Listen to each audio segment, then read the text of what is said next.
The truth is that this year has been, the last year was like a long time ago. When was it, May? Yeah, May, something like that, you know. So first I want to just tell the Olam that I now live in Lakewood, so therefore I do intend to give this year until basically the beginning of January. So there's no, they won't, you know, so basically it'll be a continuous share. Same time, same place. Yeah, it's a nice place.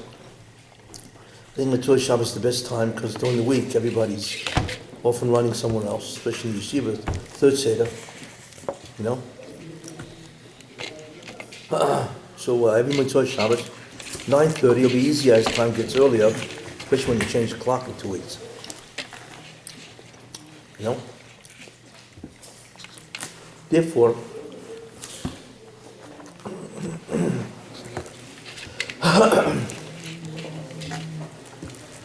so the question is, it's been a long gap, thank you. Are there 2 sweet and loaves? What's in here? The question is really where to begin, because it's been such a long time. So I thought it would be appropriate, maybe just to review,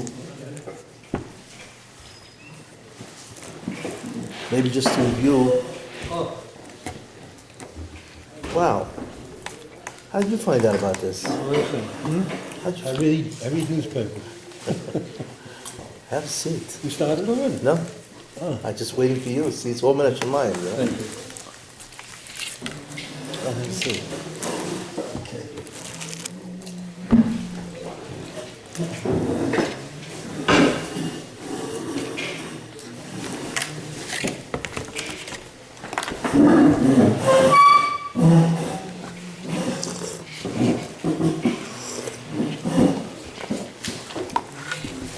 Yeah, we have refreshments, you know. I'm very refreshed. Double up as in La Malka, you know? Yeah, sure. So I thought what I would do, since it's been a long time, so I had mentioned that I have moved to Lakewood. I no longer live in Brooklyn. So therefore this year will continue till basically the beginning of January, which is about 10 weeks, something like that. Every Motzei Shabbos in this place at 9:30. You know, so those who really want to get into Derech Hashem.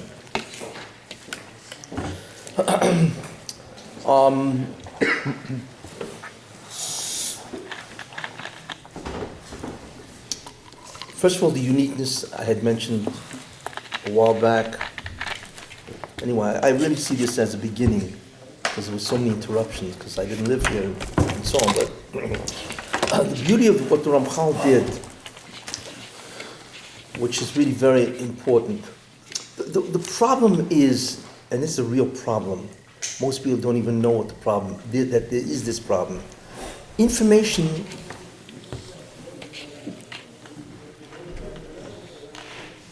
when the mind seeks to understand, information has to be presented in a certain way. There are only 2 questions that you need to ask. And this is the totality of all information as regards any piece of information. 1, what is it? That's its definition. And 2, to what does it belong? Its class, its category, or its structure. And that's it. If you understand what a thing is and to what it belongs, you understand what that is. The opposite of that, so the mind therefore does 2 operations. One is it analyzes, and when it analyzes, it seeks to break down into what a thing is. And when it synthesizes, it puts it together, and it compares it to other things, and so on. Analysis and synthesis, 2 fundamental operations of the mind. Unfortunately, most people, when they learn, it lies in their mind as a fragment. It's a fragment.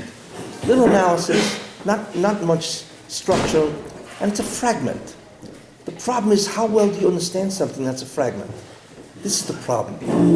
Most people's understanding of information, whatever it be Torah, anything, lies in the fact that it's a fragment. And really, that's the wrong way to understand it. So what the Ramchal did is he wrote an introduction to this sefer. And the introduction is not about hashkafa. It's about methodology of thinking. That's what the Ramchal wrote. What the Ramchal is trying to emphasize is that if you want to understand something, you cannot understand it, or you should not understand it in terms of its being a fragment. It needs to be understood in terms of what is it and to what does it belong. And that's the concept of structure. How to structure information. Therefore, the Ramchal has an entire method of learning. It's called the ability to structure. It's an analysis and structure combined to form a comprehensive understanding of any given thing. And that's really his introduction, which I had gone over. It's very interesting to use that method to learn. How to learn anything. How to learn any Gemara, any Mishnah, any Halacha, to use that method, in terms of, and it gives you profound understanding. In fact, that method will give you the 6 fundamental objectives that education has to give you. What are they? 1, clarity. You want to understand something clearly. 2, profundity. You not only want to understand something clearly, you want to understand something profoundly, which means at a certain level of depth. 3, comprehensiveness. You not only want to understand something, what it is, and profoundly, you want to understand it comprehensively, which means everything all about it. 4, you want to be able to retain it. Memory, retain something. 5, efficiency. You want to be able to learn it in a short amount of time. If you can learn something and know it well in 1 hour, why spend 50? Because you could be learning something else in those times. That's the concept of efficiency. And number 6 is applicability. You want to be able to apply it to the real world. Those are the 6 fundamental objectives of education. And the way to achieve those objectives is by learning the Derech Ramchal. Okay? And all of it will be, and this is a method that can apply to any chokhmah in the Bria, whether it be physics, chemistry, anything, and Torah especially. Therefore, the Ramchal gave an entire hakdama to thinking, method, which is not hashkafa, really. Because he wants to tell you that I'm about to write something unique. I'm going to write hashkafa, which is about the divine plan of the Bria. What is hashkafa really? It's about the divine plan of creation. It's called the architectural design. It is the architectural plans of creation. That's what hashkafa really is. And the Ramchal says, I'm going to now introduce this topic in a unique way, which is a framework way, where you can see everything together, not as a framework, and not as a fragment, but as a framework. I had also mentioned, actually a long time ago, somebody once asked me, whatever, a shiva, whatever, he said, why does Ramchal have a hakdama on thinking, organizing information, when he's now going to write a sefer on hashkafa? So besides what I've said right now, there's another very important reason, which I once mentioned here. The ore of the Meshiach, what is it? What is the messianic light? That is the question. What does he do? Right? What does he do? Uncover hidden doctrines? Like, what does he do? And why is it so incredible what he does? Well, the ore of Meshiach consists of 2 things, really, in the end. 1, it consists of the chomer and the tzura. Information has 2 ideas in it. Chomer, what is the content? What is the information? And the tzura, in what shape? What's the configuration of that information? Is it a fragment? Is it a structure? Do you see the relationship between this information and everything else? There's 2 dinim in information. What the Meshiach does is very interesting. Yiddishkeit has the chomer, basically. They have the Torah Hanigla, which is a revealed Torah, and so on. But Yiddishkeit also has the Nista, Kabbalah. In other words, behind the Torah, behind the halacha, so to speak, what governs the halacha? And what that really is is the Kabbalah. Because what is a halacha really? Anybody know? What is a halacha really? In its premise. Anybody know?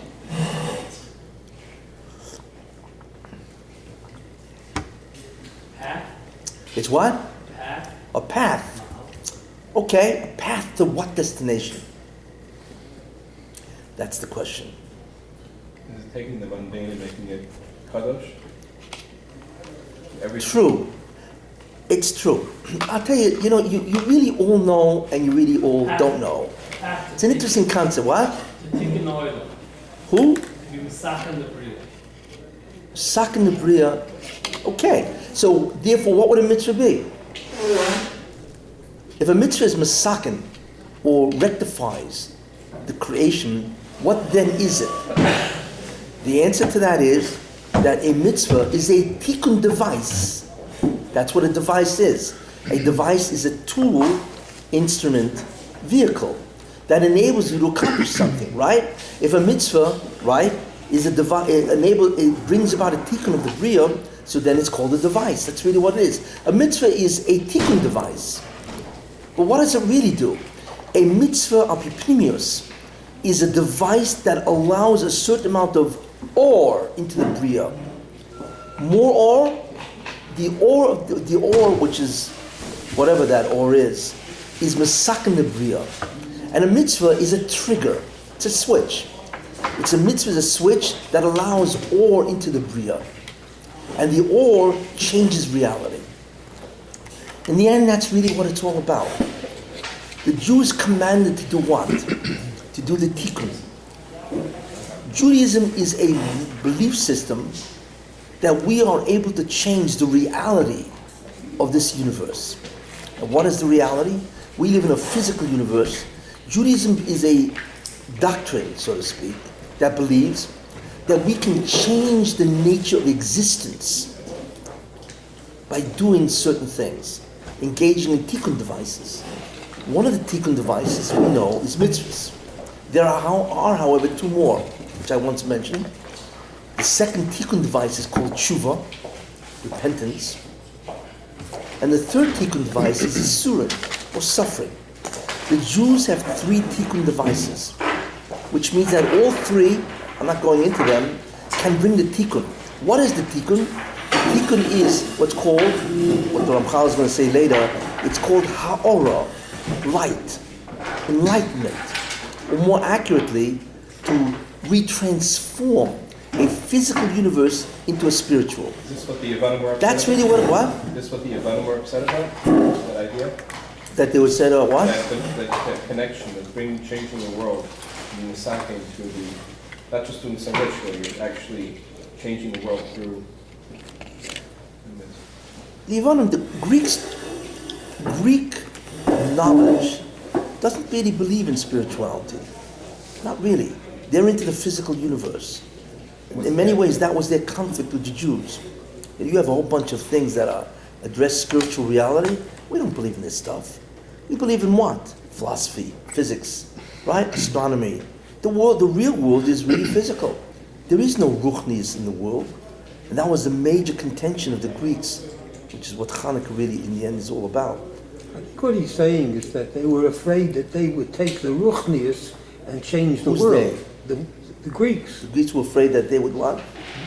When they saw what Yiddishkeit was and saw that it was so unique in their dealing with all other nations, they realized that from their point of view, they have an enemy, because this enemy has the possibility of destroying who they were.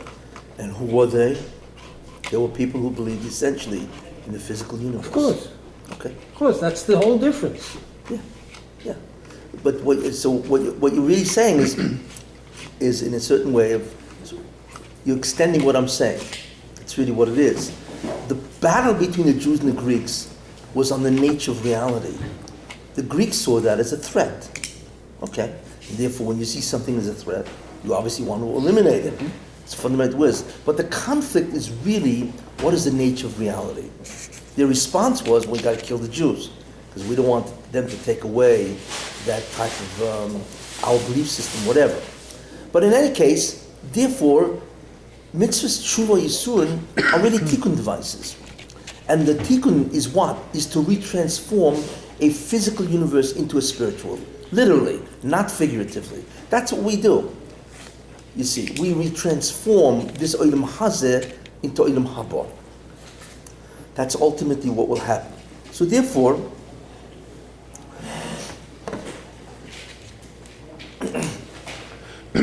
when that happens, what's going to happen? What's going to happen when the world is retransformed? What happens is what's called defragmentation. That all of a sudden we see an unbelievable achdus. We see an incredible unification, harmonization of reality into one idea. You see, one of the interesting things about science, what's the chiddush of science really? You know, what's happening in science is beyond belief. Every day, 7,500 articles are published every single day.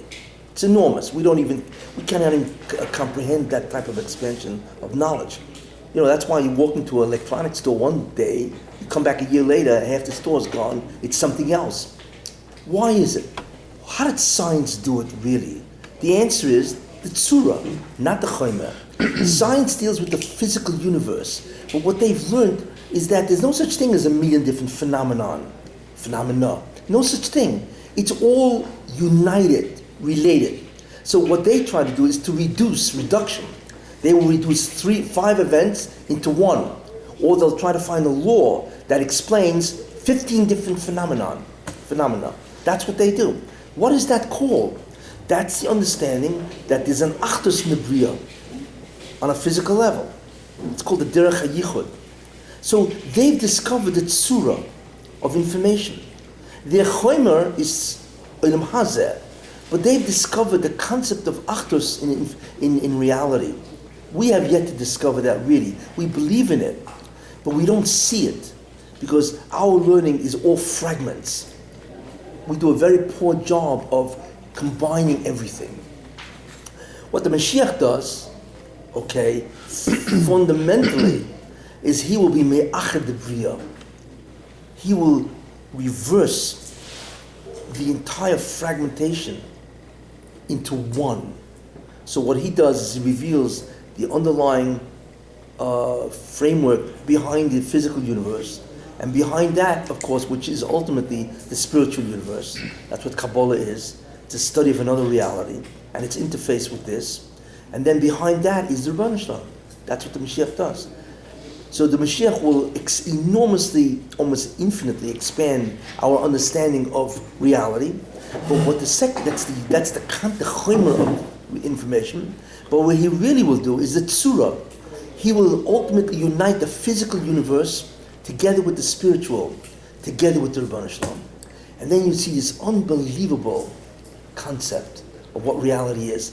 It comes out that the Derech Hashem is really the Derech HaMashiach. I hate to say it, put it that way, and so, it's like, wait a minute, But it's really messianic. That's really what it is. So you're saying To the learn what? The 50th gate is not any more information, it's just playing and reorganizing. No, I didn't say that. No, it is.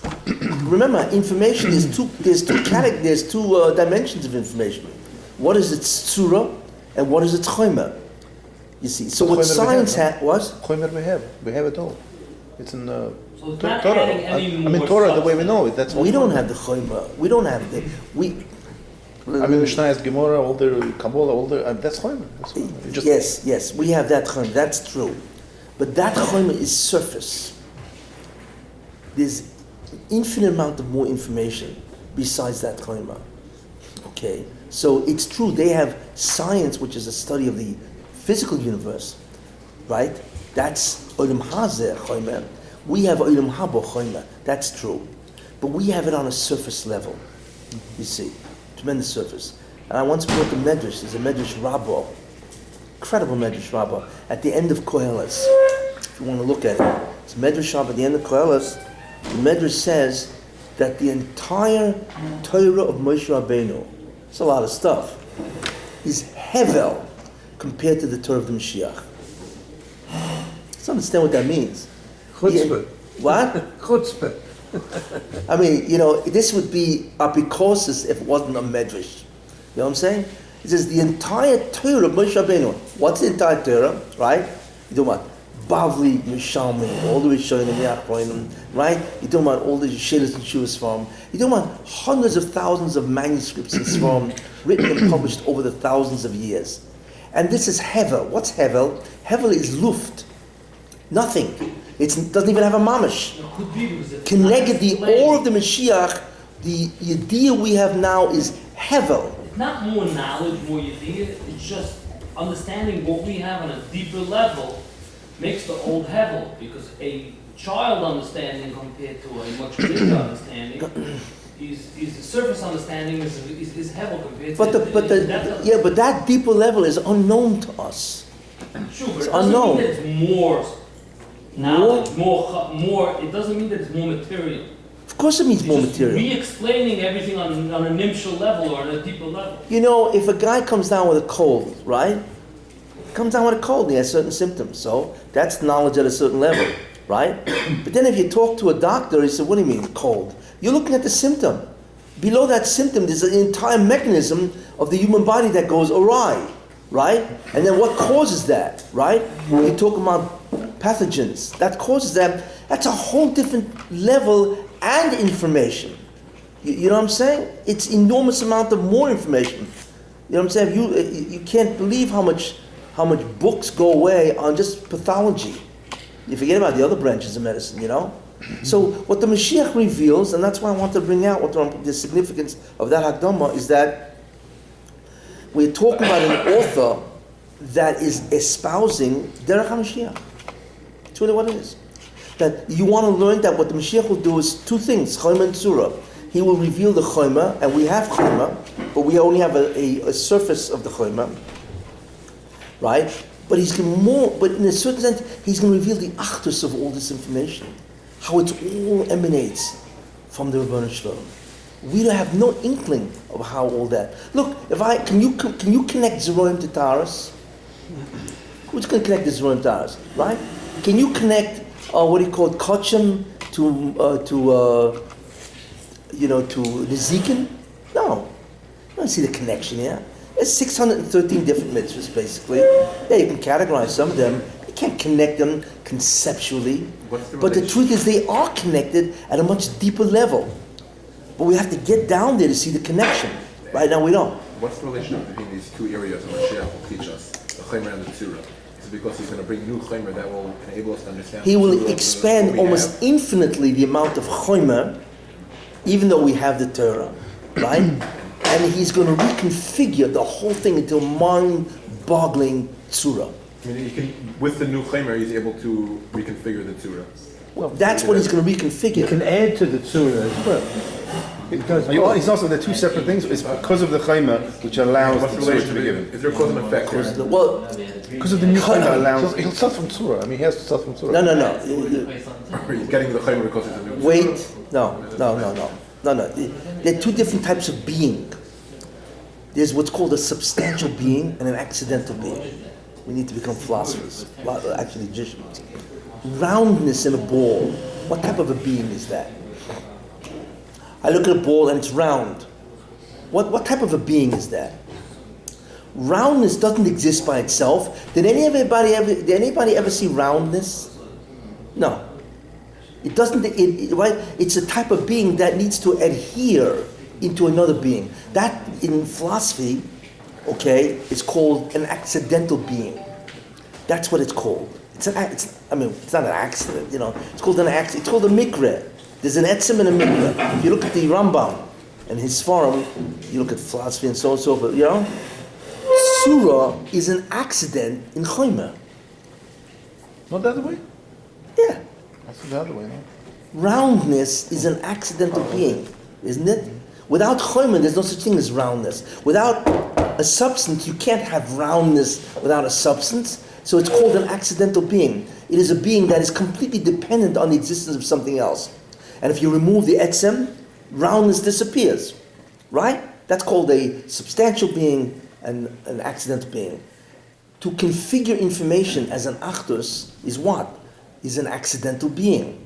Because what is configured? The information. If you took away the information, there goes the Achdus, right? So what the Mashiach does, it's all about information. But the incredible revolution is that the information is no longer presented as a fragment. You see. Where do you see this? We need a makor for this, right? Well, we just passed V'zois HaBrocha, right? Well, by the way, who's the one that does this? Meshiach. Yes? Which Meshiach? Ben Yosef or Ben David? Ben David. Ben Yosef. Yep, he's the guy. Not Ben David.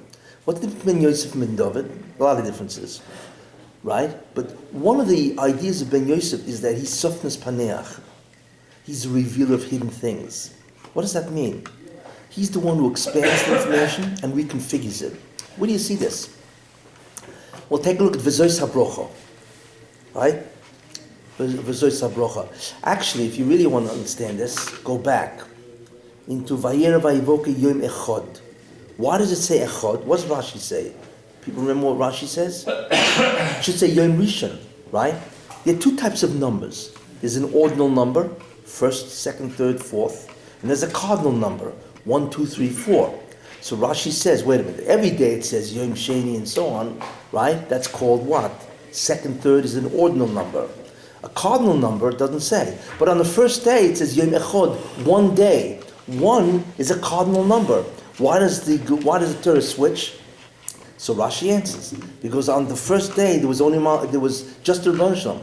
Malachim weren't created until the second day. So it's truly the day of one being named the Rebbeinu Shalom. Rashi says that.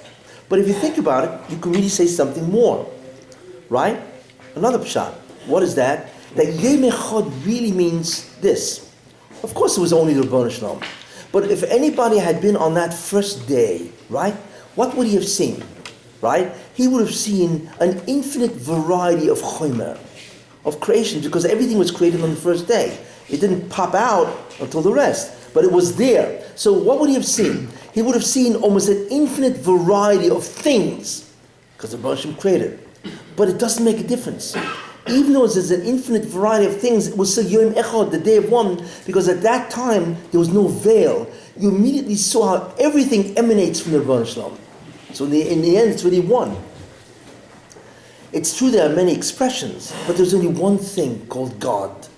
That's why it's called Yom Echad, the day of the one, because even though there were an infinite amount of things, when you looked at it without the veil, you saw one thing, God, and how everything emanates. That's why it says Yom Echad. Okay? Now, then it says Vayer Vayivoke Yom Echad, right? Vayar Kim Kitov, and so all. What was that?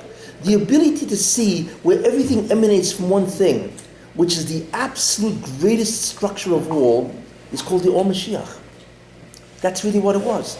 That's the Or HaGolos, the Or Rishon. What is the Or Rishon? The Or Rishon is nothing more, I shouldn't say nothing more, but it's the ability to see all reality as one expression. It's an unbelievable unity. And that's Or Rishon. Vayal Kim Kitoiv, right? It's Or, right? What is Or? We know that's the Or HaGonos. That Or HaGonos is the Or Mashiach. You see. Okay. When does that Or HaGonos come? When? So this was the first pasuk in the Torah. Right? Basically. For that you have to look at the end of the Torah. In V'zois HaBrocha. Moshe Rabbeinu is benching Klal Yisrael. And then he talks about Yosef. Right? He talks about, he gives a bracha to Yosef, the Shevet Yosef. What's his bracha? So his bracha basically is B'chor Shoyroi Hodoloi, the firstborn of his ox. The ox is Yosef. B'chor Shoyroi, the firstborn of his ox. Hodoloi, majesty or beauty is his. Right? V'kani Re'im, Kaunov. And the horns of a Re'im is a mythical animal that existed then, right? And the horns of this ox is not the horns of a normal ox. It's rather the horns of a re'im. It's the horns of another animal. You see in a minute what that means. Ubehem amim yanagach. And with these horns, he will go the nations. That's really, when you immediately look at it and see, well, that's a metaphor or an allegory? What is the metaphor of It's this? Meshiach. What? It's Meshiach. What's the gilui of this? Of course, because you're talking about Yosef and so on, but how do we interpret the metaphor? So this is the interpretation. B'chor shoroi. Shor is Yosef. Who's the B'chor? Mashiach ben Yosef. So B'chor shoroi, the firstborn in his act, which is Mashiach ben Yosef, Hodoloi. Beauty is his. That means Mashiach ben Yosef is stunning in his beauty. How? So then the pasuk continues. V'kani re'im karnov. The horns of the re'im is the horns of Mashiach ben Yosef. Now, of course, the one who made that mistake classically, of course, was what's his name? Michelangelo on the Sistine Chapel. Yeah. He put he gave because Moshe Rabbeinu says Koran or Ponov. So of course, being an incredible Amoritz, he put down Koran or Ponov means he probably had horns. That's where the fact that Jews have horns comes from. But anyway, of course, it doesn't mean that. It means Karen means a beam of light. But anyway, so here's the pasuk. It says B'chor shoroi hodoloi. Yeah, take some back there. B'chor shoroi hodoloi, the firstborn of his acts, Mashiach ben Yosef, hodoloi. Beauty is his. What beauty? You know? So then it says, I will tell you the beauty. V'kani re'im karnov. The horns of this ox is not the horns of a normal ox. You ever see the horns of a bull? Incredible, massive shoulders. But the horns of the bull is not long, it's short and stout. You ever look at the horns of a bull? You know, you ever see the horns of an antelope? It is incredible. Or the horns of some goat, it's like, just, the symmetry is magnificent, you know? But the horns of a bull, an ox, isn't that the way at all. It's short, stout, and it's incredibly powerful because it's fueled by the shoulders of that ox. Very powerful. So the pasuk says that the horns of this ox isn't the horns of an ox. It's the horns of Re'im, which has these magnificent horns. You ever see the way the horns twist and turn? Just incredible. Sometimes, you know, if you go to a zoo, you know, the Bronx Zoo once had this hall where they had all kinds of antelope heads. You just stare at the antelope. It's like, what is this? It's magnificent. You know, you look at the kirk of the Rosh, you know, and all it is a bunch of cells that are excited at the skull of an animal, and those cells can actually produce this. You know, it's incredible. But anyway, so the pasuk says that the horns of this Re'im is the horns of that ox. What's the horns of Re'im? Magnificent, beauty. Okay, so the pasuk is saying that the horns of the Mashiach ben Yosef is magnificent. That's ultimately what it's saying. So we ask ourselves, wait a minute. The Mashiach ben Yosef doesn't have horns. So what does it mean that it's beautiful? So now we have to go into its, I don't know if it's called a metaphor and allegory. But anyway, what are the horns used for? Weapons. Where do they emanate from? The head. So what the pasuk says is that the Mashiach ben Yosef, his weapons emanate from his head. What emanates from the head, besides hair? For those who are lucky to have it. What emanates from the head? Information. Chokhmah, Yediyah. So what the pasuk is saying is that the weapons of the Mashiach ben Yosef is unbelievable chokhmah that emanates from his head. And this chokhmah is his weapons. You see? So the horns is an allegory, a metaphor, right? That refers to what? Information. Chokhmah, right? Because horns emanate from the head and they are weapons. The information of the Mashiach ben Yosef is what? It emanates from his head, therefore it's information, and it's incredibly magnificent to watch. So the question is, what does that mean? That the knowledge of Mashiach ben Yosef is incredible beauty, and this ubehem, and with this information, his chokhmah, amim nagach, he's going to go to the nations. That's how he's going to do it. He's going to present an understanding of reality that is just incredible to look at. But what's the overall understanding of that is beauty. What is beauty? What does it mean? Who can tell me what beauty really is? Who? Clarity. Clarity is a consequence. Harmony. It's not the thing, although you're pretty close. Structure. Clarity is a consequence. Structure. What is it? What? Structure. Structure. You ever see, what is beauty really? Beauty, if you had to give it a definition, beauty, right, is the harmonious blending of many different fragments as one unit. That's what beauty is. Take a look at, for instance, beauty in, let's say, music. You know, if you think about Beethoven's symphony, you know, Beethoven was incredible. His symphony, right? All it is a bunch of notes. All it is a bunch of sound frequencies. You know, it's just a bunch of sound frequencies, but wow, what an arrangement. It's the arrangement that's beyond belief, you know? But really all it is a bunch of sound frequencies. You see, but what an arrangement. That's called beauty. Where Beethoven was able to take, let's say, 10,000 frequencies or notes and combine them in such a way to reconfigure them in such an incredible tzura that you can listen to Beethoven all day long. It's so incredibly pleasurable. It's one blending of so many different things. Take a painting. You know, you look at a painting. No paintings around here. You know, what is it? It's a blending of what? It's a blending of shade, perspective, color, right? Texture. There's so many things that go into a magnificent painting that's beautiful. Like Rembrandt, what he did is he combined many different elements into one thing, and you can look at that thing all day long. That's beauty. What's beauty in Chokhmah?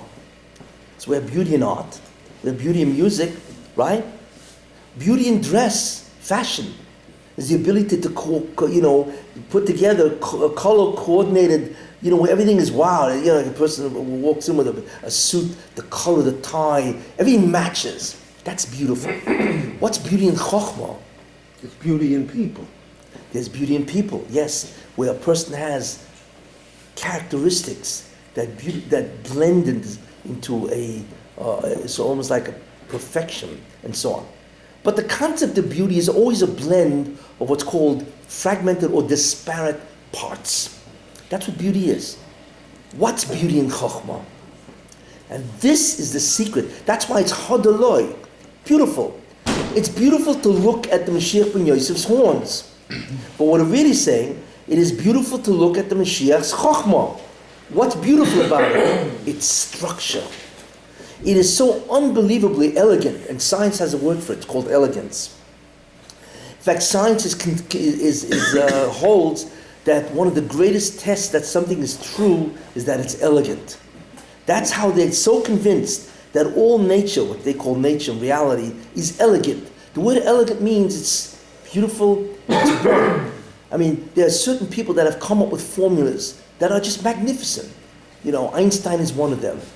Comes up with a formula called E equals mc squared, which is the most famous formula in existence, right? That combine what is energy and what is mass. They're really the same thing. In fact, matter is really frozen energy. Without getting into all that, unbelievable elegance, what that man did. Another guy is James Clerk Maxwell, I think he was Jewish actually. He combined all frequencies of light, that they were all the same. It's just the differences in frequency. Radio waves, X-rays, light waves, it's all the same. The only difference between them is that they are different frequencies. It's one of the greatest, reductions ever known in science, is Maxwell's 4 equations. So that's beauty in Chokhmah. Mashiach comes along and he says, you guys are holding a 10,000 piece jigsaw puzzle. You guys refuse to look at the box. I'm going to put it together for you. And what he does is he shows that all reality that we know, which is the physical universe, and he combines them in a beautiful tapestry with a spiritual universe, which is really what Kabbalah is all about. And he combines that, how they all emanate from the Achdus of the Bar Shalom. And all you're looking at is a totality of information that is beyond belief. That's what he does. That's the Or Mashiach. And that's why the Torah of Moshe Rabbeinu fundamentally is fragmented. That's how each farm different ideas. It's fragmented. When the Mashiach does, and that's what the Or HaGanuz is, he takes all of it and combines it into this incredible tapestry. In fact, the best mashal I can give you, did you ever see an embroidery? You walk around the embroidery and you take a look at the back. All kinds of, you ever see there's like 1,000 threads sticking out. So, imagine a guy tells you, I just made this beautiful embroidery. Which is where? So what do? You take the embroidery and you show them the back of it, He says, what? This is what you made? Come on. No, wait. And then he turns it around. He says, incredible. Whatever he drew, what a picture and so on, that's the Or Mashiach. It's the flip side. We live in an embroidery, right? We're looking at the back. Mashiach shows us the front. Probably the best analogy you can give, and so on. And that's why the Ramchal has Akdama. His Akdama is messianic. It's really what it is, which is very interesting. And therefore he said, I'm going to present Hashkafa in that light. And that's the Chokhmah in its pnimius of the Akdama of the Ramchal. So when you learn the Akdama of the Ramchal, which I hope everybody will take a look at, you will be looking at what the Tzur of the Mashiach ben Yosef will be all about. Interesting. Anyway, Do you think that all the scientific advancements in knowledge and preparation for the Meshiach ben Yosef, so we have the pieces to put together? Say that again? Do you think that all the scientific advancements, is in terms of the Umas Olam, that they'll be also ready to put together all the pieces, they'll at least have the pieces? What you mentioned is a very important soid. The Zohar says that the Or Mashiach begins to come down in the year 5000, which is the English year of 1240. 1240, which is a long time ago, right? That was the year 5000. So the Zohar says that the Or Mashiach in Parshas Vayera begins to come down then, which is, What are you talking about? 1240? The Or Mashiach is going to come down? Yes.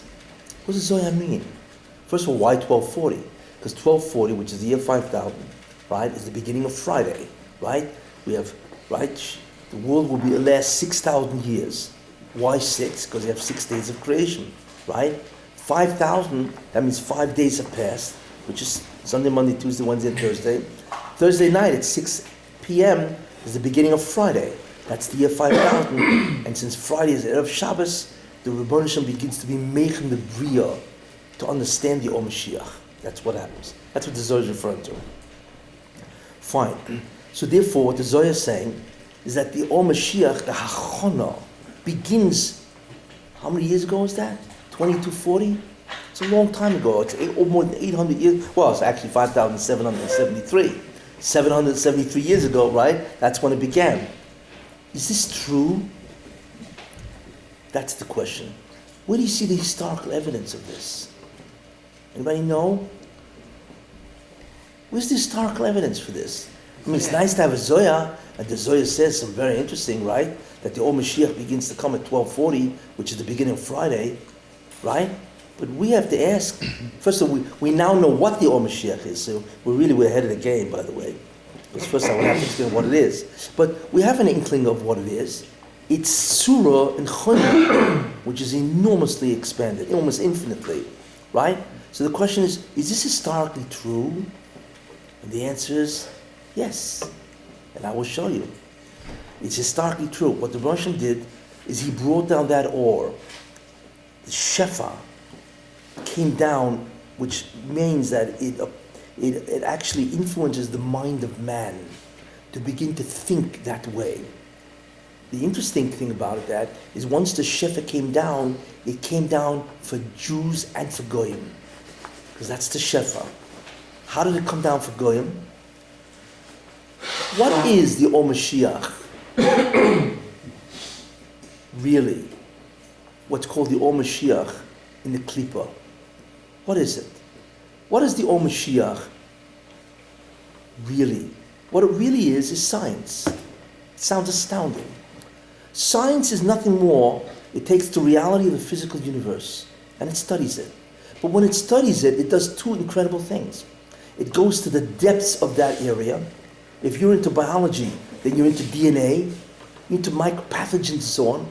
If you're into physics, right, you're into what? Energy. You're into the atom and so on, the energy.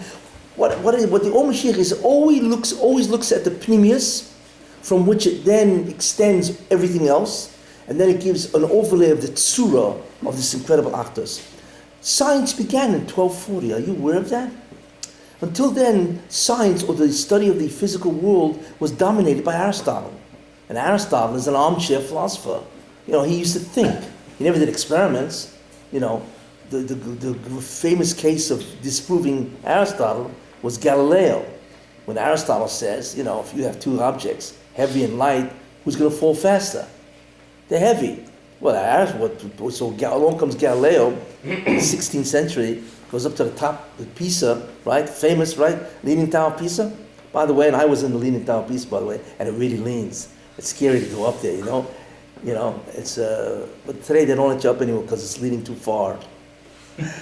But anyway, so he dropped two things. One was light and heavy, and guess what? They came down at the same time. Poof!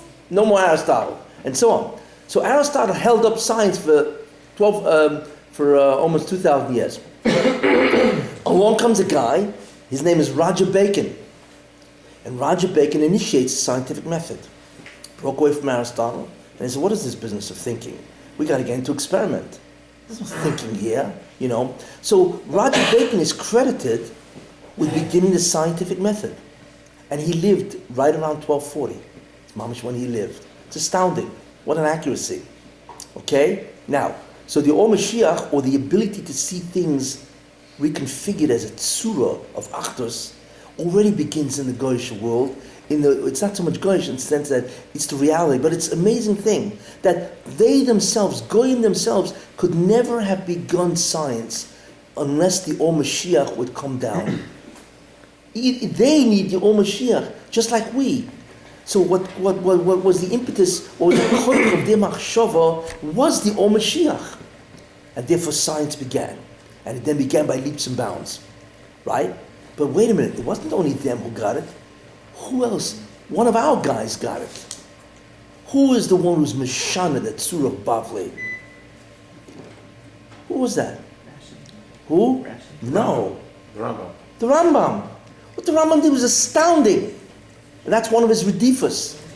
The first one to change the tzura of the Bavli. Until then, everybody learned Bavli. They learned Gemara.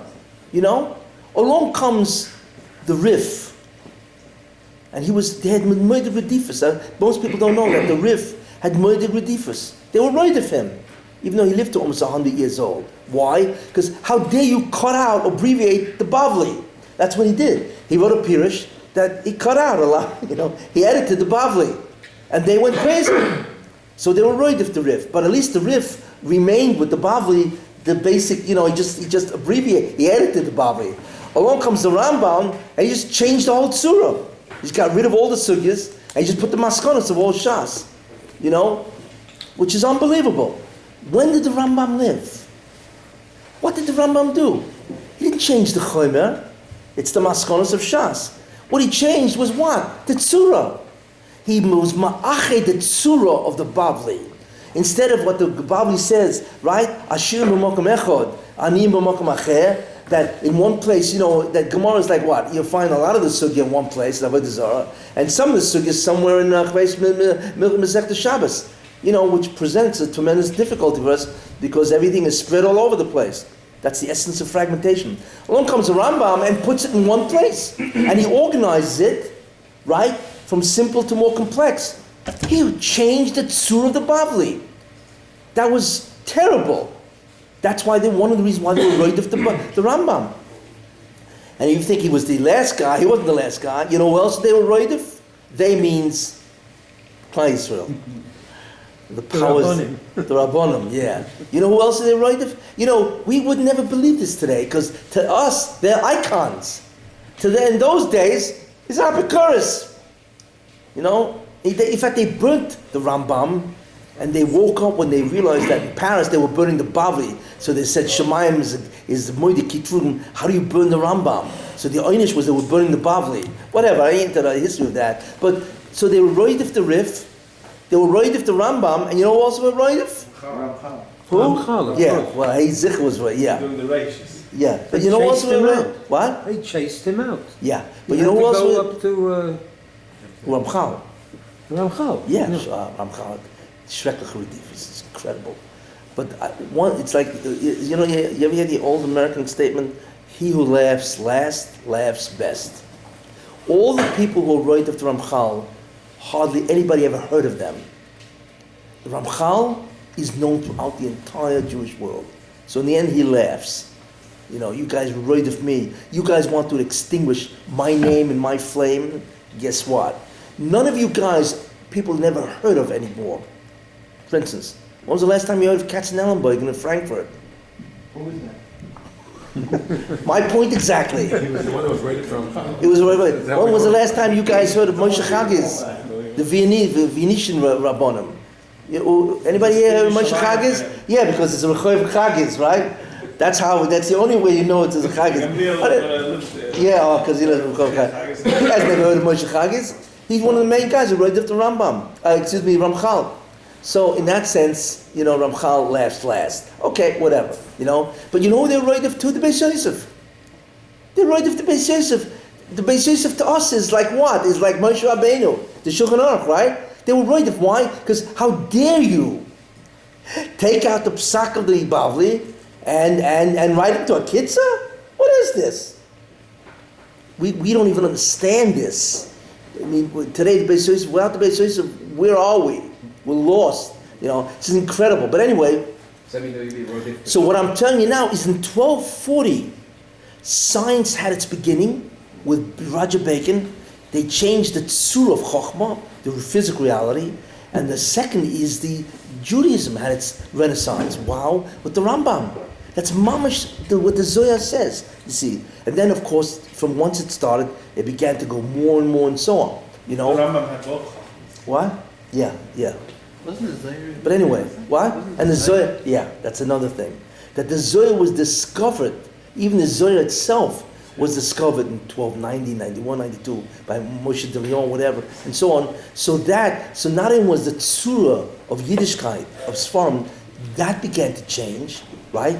But the pneumius of the Torah was also discovered. That's the Zohar. The Zohar is the fundamental text of all Kabbalah and so on, right? So look what happened in 1240, or just around that, right? So the Zohar is right. That is the beginning of the Or Mashiach. And once it comes down, what's happening? It comes down by leaps and bounds. And that's what you see. That the Torah is, what's going on today, I don't know if you realize that, but there's incredible phenomena going on today. That, all of a sudden everybody woke up and is trying to re-edit the Bavli. You have Mesifta. You ever notice what's going on? You have Art Scroll, right? Art Scroll created that revolution. Then you have Mesifta, where now everything is in one volume, and now there's Perushim on the Tosfos. It's unbelievable. Today you don't have to be a Rosh Yeshiva and know anything. You just open up a Mesifta. You know what I'm saying? Everything is there. You can make all the shurim you want just from that. Right? What is that? Why all of a sudden is Torah becoming more and more accessible?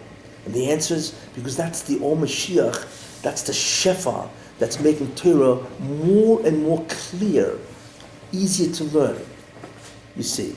Anyway, there's a lot more to speak, but I'm just showing you all this from the Hakdama of the Ramchal of what really is going on. That all of this is really part of that Shefa, and the Derech of the Meshiach is really the is the Tzura and the Choma. And the Medrash comes out with it beautifully where it says that the Torah of Moshe Rabbeinu, all of it, is Hevel.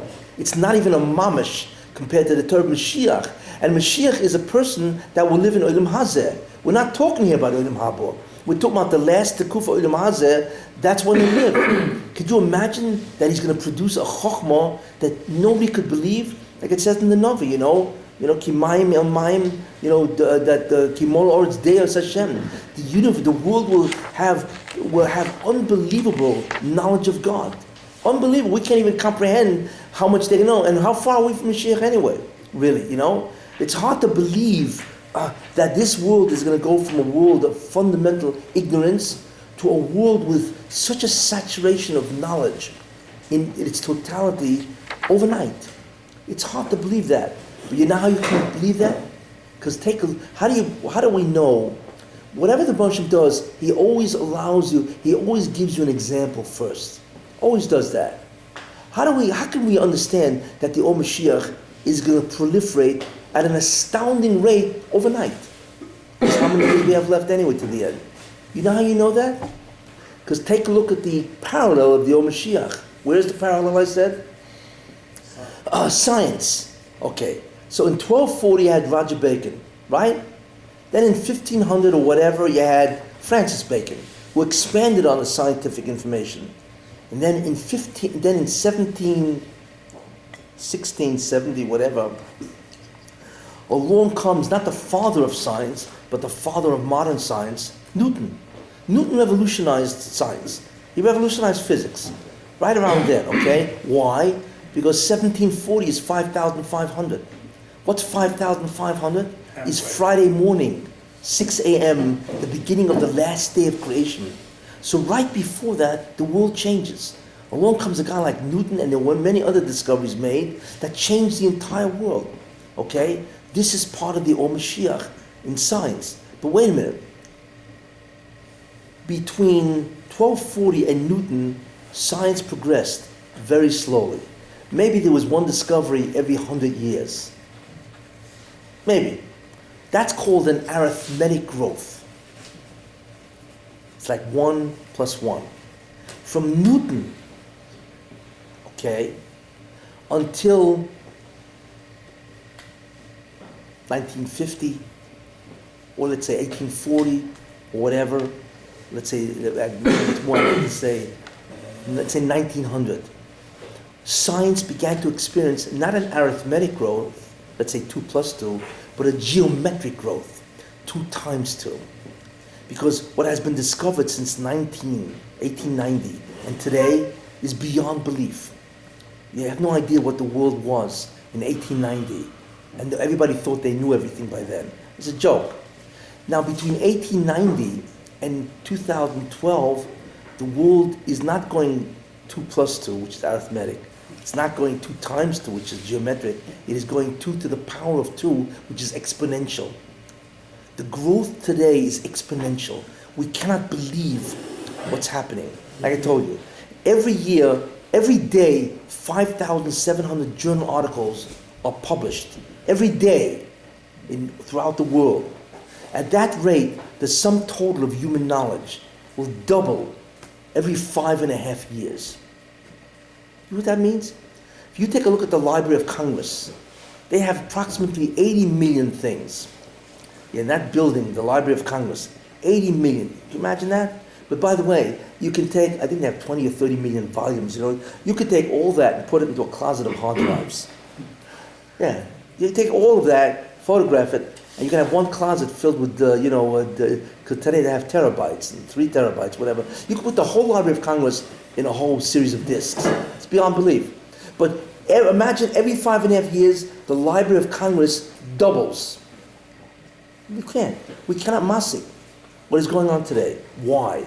Because, so we see that there's a geometric progression of chokhmah. It's beyond belief in science.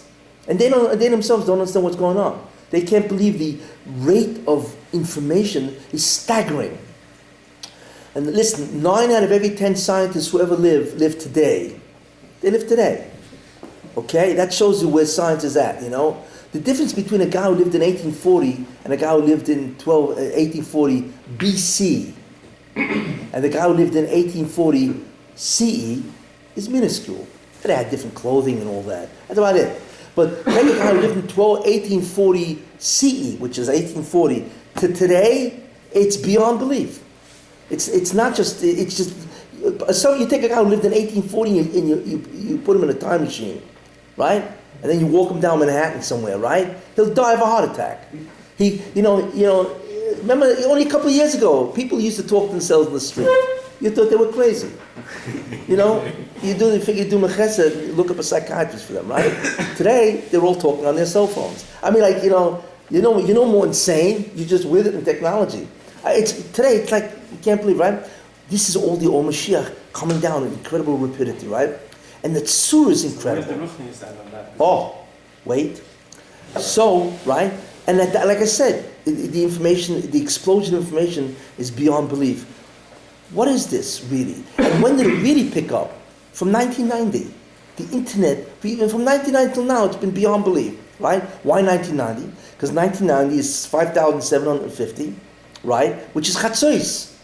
Chatzos Friday. And Chatzos Friday means the sun begins to set, never to rise again. It's the last 6 hours. So therefore, Friday, which is Erev Shabbos, when you really begin to prepare for Shabbos, right? After Chatzos. That's why you have the geometric exponential explosion of information. Because what's fueling all of this is the Mashiach, that Shefa of the Oragonas. That is the Hachana, what the Baruch Hashem is doing. He's preparing the world for such an unbelievable Hachana that when Meshiach comes, right, and begins to introduce the whole concept of Pnimius and also Tzura, structure, that people won't just drop dead in the streets. We are looking, but we don't realize it's really the Hachana. You predicted the 1990 before it happened? What was that? You predicted that 1990 would be a change? Yeah, I did. I happen to have done that, yeah. But anyway, it's just beyond belief. What? Anybody who knew 1990 is the explosion. And you know what happened in 1990? It's not just the internet and all science and all that from 1990, you know? What are we looking at? Right? We're looking at, the what do you call it, the fall of communism, right? We're looking at the Berlin Wall. We're looking at all of this, right? It's all since the whole political landscape of the world is completely different. And that's also the beginning of the Koich of the Erev Rav, which is a whole shir in itself. It's also the beginning of Yishmael, right? 1890 September was the beginning of the Intifada. That's when the Koich of Yishmael began to rise enormously. Anyway, that's a whole shir in itself, and so on. But I'm just trying to point out, in terms of the Hachana of the Mashiach is happening now. The problem is, it's really happening by the Goyim. It's happening by the world, less so by the Yidden. So the question is, wait a minute, don't we get something too? I mean, whatever happened to the Jews? It's not true. What? It's not true. Why is it not true? Who knows what the Hachana is? From the time the Jews. Second World War ended, where everyone believed that Orthodoxy was finished, through, right? It would never come back, right? Baruch Hashem, we are the largest group in the Jewish community. Yes. And it grows and grows and grows extremely quickly. However, that's not what I'm talking about. You're talking about the existence of the... But it's also what's happened. No, there's a lot The of things amount of happening. learning, the I'm amount of referring- yeshivas, yeah. the amount of... Well, the question is, you The pointed question is earlier the to Rabbi and Chokhmah, the not Ramchal the and existence. everybody else. I'm talking about the all Mashiach is Chokhmah. The shine is, so I pointed out that the Hachana for that is what's happening in science. But even in Yiddishkeit, there's also Hachana, although it's much less so. That's the problem. Who is the classic individual who lived right at the turn of the century? In many ways, that represents the beginning of the tremendous depth of analysis. Chaim. Reb Chaim, exactly. In fact, Reb Chaim is Judaism's answer to Einstein. Yeah, physics had Einstein. Where's Reb Chaim? Reb Chaim in many ways changed the analytical approach, of how to learn and so on. That's really, so therefore we also have the beginning of that approach, the whole concept of analysis and so on. So it's much less, and that's because when it happens to Yiddishkeit, then you're really looking at the Geula and so on. But I'm just saying that that there is a Hachana going on. What's happening is this, and I'll end with this. There are 5 things in Golus, by the way. 5 things that go into Golus. Each one has to arise out of the Golus. Okay? 1, the Shechina is in Golus. You know that. Shechinta b'Golusa is 1, right? That's in Golus. The second thing is that the Torah is in Golus. You have to understand what that means. Third thing is Klal Yisrael is in Golus. That's number 3. We are in Golus, right? Number 4, Eretz Yisrael is in Golus, right? And number 5, which is really sort of like part of the Torah, the Hebrew language, Lashon Kodesh, is also in Golus. Okay? The reason why they're all in Golus is because they're an Achdus. It's called an identicality. They're really all the same. Like it says, Kudsha Brichu, Klal Yisrael, Torah, Eretz Yisrael, Chadhu. Chadhu is an identicality, which means that if one goes in the Golus, all 4. Guess what? They're coming out of Golus. Each one. But the last ones, the greatest ones, are the slowest to come out. Lashon HaKodesh is emerging from Golus. Where do you see that? Hebrew. Hebrew is a spoken language. It's the only language that was dead for 2,000 years that is now spoken. It's now a major language. You can even get it on, there are all courses in Hebrew and so on, Hebrew's not really Lashon HaKodesh. It's the beginning of that, forget about the pronunciation and so on and so forth. But there's 7 million people speaking Hebrew. How many people speak Hebrew and so on? Anyway, Hebrew is one, right? Eretz Yisrael is, remember, this is only partial. It's not total. Eretz Yisrael is out of Golos. The Yidden now live in Eretz Yisrael. It's partial because, whatever. Obviously, it's not fully total, but it is emerging out of Golos. Klal Yisrael is emerging out of Golos, right? Because all the nations that persecute them, they have to give them up. They can't hold them anymore. Jews can now come back from Russia freely, right? They've come out of Iraq. They've come out of the Middle East. Jews can more or less travel where they want to travel. So the ability of Edom or Yishmael to hold the Jews is eroding rapidly, right? So that's coming out of Golos, right? Torah is coming out of Golos. How? Anybody know? How is Torah coming out of Golos? Slowly. It's available in all languages. It's available in all languages. That's number one. You mentioned the art scroll, right? Yes, I hate to give a advertisement for Art Scroll. Oh, It's but not a it's bad true. idea. I want to tell you something. Think about that. Nothing can happen unless the Rebbe Hashem is masking. For thousands of years, the Torah is in the Klippa, which is in Golos. Part of that is that the Gemara itself is written like a notebook. There are several reasons why the Gemara is so difficult to learn. One is that every third word is missing, so to speak. It's a notebook. It doesn't have a full composition. It's not a full essay or whatever, That's one of the reasons. Second thing is Gemara doesn't have any background information, really. Without getting into all, but when these things begin to change, that means that the Gzera that makes Torah so difficult is changing. It's easier. That's why all of a sudden, in the last 20 years, 25 years, 30 years, whatever, all of a sudden things are happening, Translations in languages. But Art Scroll, what Art Scroll did is it revolutionized learning. In fact, if it wasn't for Art Scroll, we wouldn't have a Daf Yomi, really. Very few people learned Daf Yomi before Art Scroll. But today, you ever notice most people who learn Daf Yomi have an Art Scroll? Why? Because you can learn a blot in a day, and it's reasonable because it's all translated. But it's not only that it's in English. Art Scroll provides the background information. It removes the fact that the Gemara is a notebook because it inserts not only the missing expressions, but actually puts in what the debate element is going to be. Well, Rav is now going to ask on Abaya. It actually tells you what's about to happen. That means that the klipa is being minimized. That can only come if the gzera of the Golos of Torah is slowly beginning to end. So Art Scroll, Mesifta, where instead of being Ashir b'mokum echad, Nanim b'mokum acher, is now all in one place. Just open up the back. What all this means, and that most people don't realize that, is that the gzera, which is that Torah is in the Golos or the Klippa, it's synonymous with the Golos, right, is beginning to end. Therefore, the Rosh Hashanah is now allowing, even better, he's now allowing, in the sense he's giving haskama, and he's giving siyata d'shmaya, which is even more important, for people who are engaged in trying to clarify Gemara, whatever, Svarim or whatever, he's giving them hatzlacha. Why? Because the gzera is beginning to end. That's the interesting, that's really the significance of Art Scroll. Or Mesifta, or Shas Vilna, or all this kind of stuff. Different translations, and so on. And not only that, it's not just published. What about the shirim on tape? Any guy can dial into Torah tapes, or he can get CDs of the whole Shas. And you can get it in 3 languages. English, Yiddish, and Hebrew. The whole Shas. When did that ever happen? It's unheard of. It's possible for a guy to sit down by himself and go through the whole Shas without a Rebbe. It's possible. All he needs is a good shear. And there are many good shurim around. Why? Why now? And the answer is because we are by Chatzois. And the Gzera is that once Chatzois happens, then it's the beginning of the end of the Klippa of the Golos. And that's Chatzois is 1990, 5,750.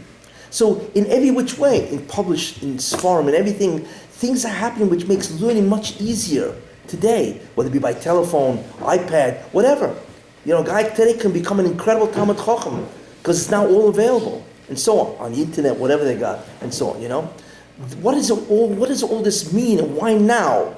And the answer is Chatzois. That's why now, right? And remember what it says. What's the famous pasuk? I think it's Zechariah. V'hoyo li eis erev yeh or.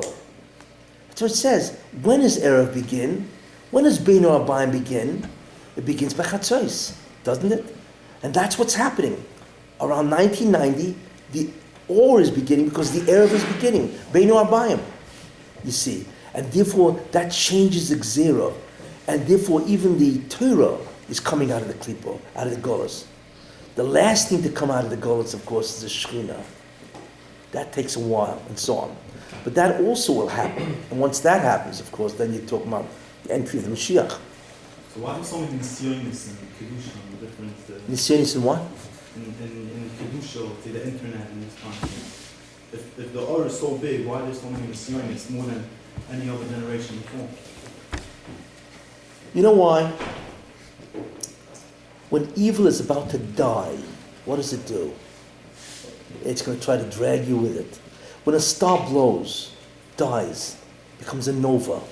A nova is so powerful. A nova is a star that dies, but in its death throw, it explodes. The amount of light that a nova throws out is greater than the galaxy that it's in. Think about that. One star will outshine its galaxy, and the galaxy is 100 billion stars. And this one star will outshine it, and then die.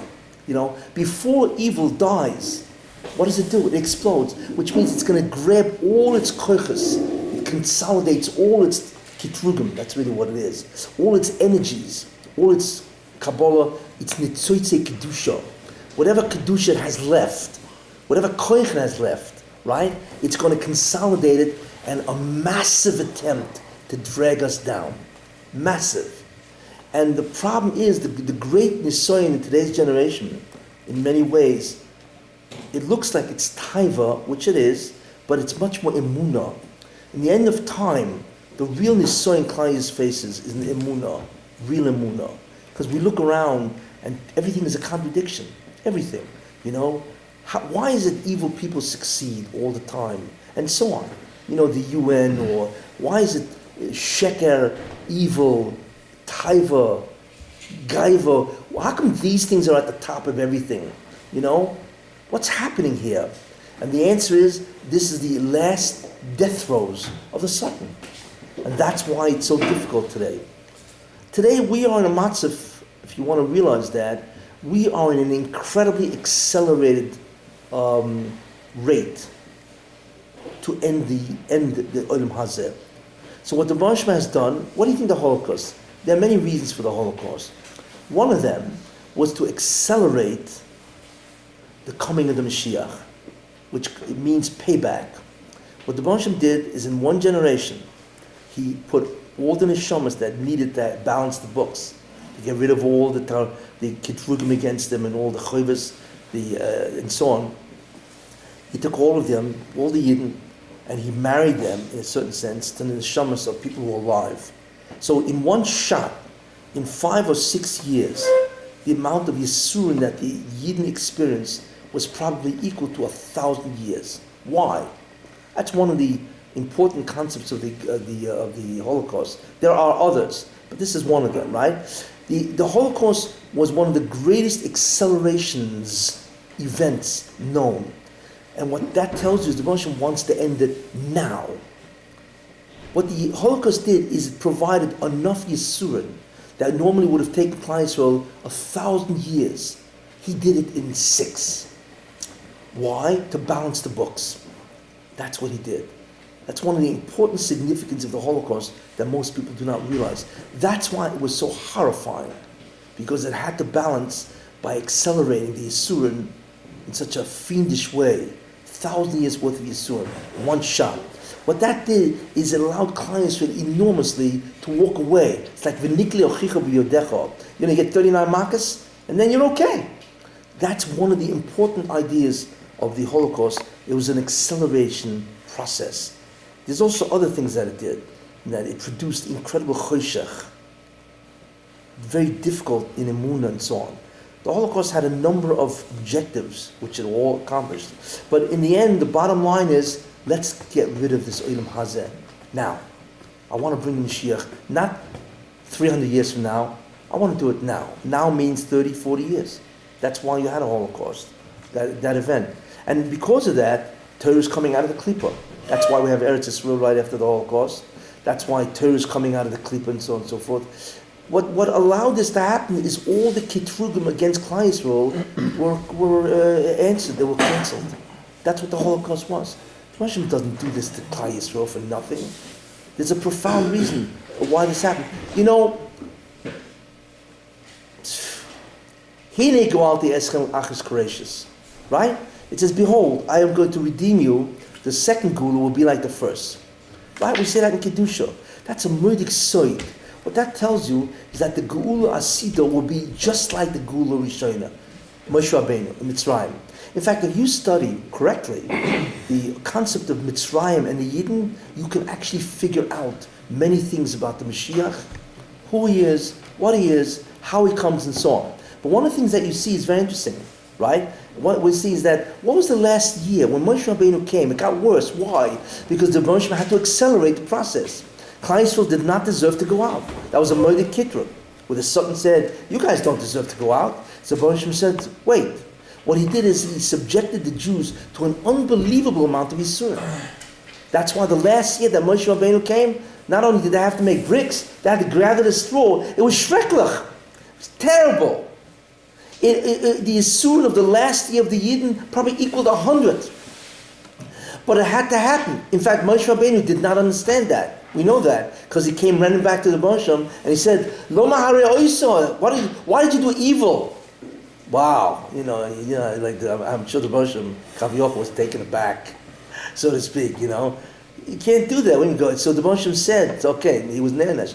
Atatira. Now you will see, but you won't see what happened in Eretz Yisrael and so on. But later on, Oz Yoshe Moshe sang, on the Oz that is Ume Oz that you sent me. So that Oz Yoshe was a kapora for the Oz that he denied the Hashgoch of the Moshe. And he understood the reason why they're standing at Har Sinai is because of the Asun of that last year. Well, if it says if it says that the second Gula will be like the first, so what does that tell you? It's exact same things will happen. There will be an ultimate acceleration process. That's what it tells you. It tells you many other things too, but that's one of them. What is the acceleration process that is the equivalent of the last year of Mitzrayim? Holocaust. It's really what it is. Look, it's there. You just have to read it correctly. That's all. In any case, so Here this we is are where 60 we're years at. later. What? I said, here we are 60 years later. That happened 1 year. Which? The last year Moshe was there. Now your analogy is that you're referring to Yeah. Holocaust. So that's Okay. one and this is There are 60. different. Yeah, okay. There are different time differences, And but counting. but you have to say that there's a difference between Moshe Rabbeinu and now. There's a lot more things that have to. The problem is how the Jews do the tikkun, and because the Jews do the tikkun through chayovim, because of beitoi, so therefore they bring it through Yisurin, and that takes longer. Moshe Rabbeinu was different. It was whatever. But in any case, the main idea is that we are involved in the last phase, which is the accelerated process, and so on. Therefore, as a result of that, the old Meshiach is coming down in incredible rapidity. Chatzos, what go on today, and Torah is coming out of the Klippa slowly, and that's what we're waiting for. Basically that's it. Anyway, we now have an understanding of what the Ramchal is really doing with the Hakdama, why he did it, why it's so important to start with that in a Hashkafa Sefer, which is really very interesting and so on. Because that's what he's really telling you, that the upshot of the whole Sefer ultimately is to get back into the Hakdama, to learn Torah that way. Structure. Next week, 9:30, here. Okay. We continue.